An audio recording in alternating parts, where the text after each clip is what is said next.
விதாத்தின் 7 வயது மகளுக்கு இப்படி ஒரு திறமையா? ஆச்சரியத்தில் ரசிகர்கள். பின்னலே படத்துல சைடு ஆர்டிஸ்டா நடிச்ச விதாத் அதுக்கு பிறகு கூத்துப்பட்டறையில சேர்ந்து முறைப்படி நடிப்பு கத்துக்கிட்டார். அதை தொடர்ந்து மைனா படத்துல ஹீரோவான அவருடைய இயல்பான நடிப்பு ரசிகர்களை ரொம்பவே இம்ப்ரெஸ் பண்ணுச்சு. கிராண்ட் சக்சஸ் ஆன மைனா படத்துக்கு பிறகு காற்றின் மொழி, குரங்கு பொம்மை, இருக்கப்பற்று, திருவண்ணாமலை, ஜன்னல் ஓரம், வீரம் உள்ளிட்ட பல படங்கள்ல ஹீரோ மற்றும் கேரக்டர் ஆர்டிஸ்ட்னு பிஸியா நடிச்சிட்டு இருக்கார். 55 வயசாகிற அவர் தன்னோட மனைவி காயத்ரி தேவியோட மகிழ்ச்சியான வாழ்க்கைய வாழ்ந்து வரார். அந்த வகையில இவருக்கு 8 வயசுல காதம்பரின்னு ஒரு மகளும் இருக்காங்க. இப்ப விஷயமே இவங்கள பத்தி தான். அதாவது காதம்பரி ஒரு பார்ன் ஆர்டிஸ்டா இருக்காங்க. அந்த வகையில 7 வயசா இருக்கும் போதே மேடையில கர்நாடக சங்கீதத்துல ஸ்ருதி சுத்தமா பாடி கலக்கிருக்காங்க.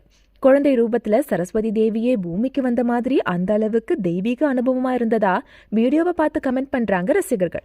மேலும் அப்பா விதாத்தோட சேர்ந்து அவங்க வெளியிடுற வீடியோவும் ரசிகர்களை ஆச்சரியப்படுத்துது.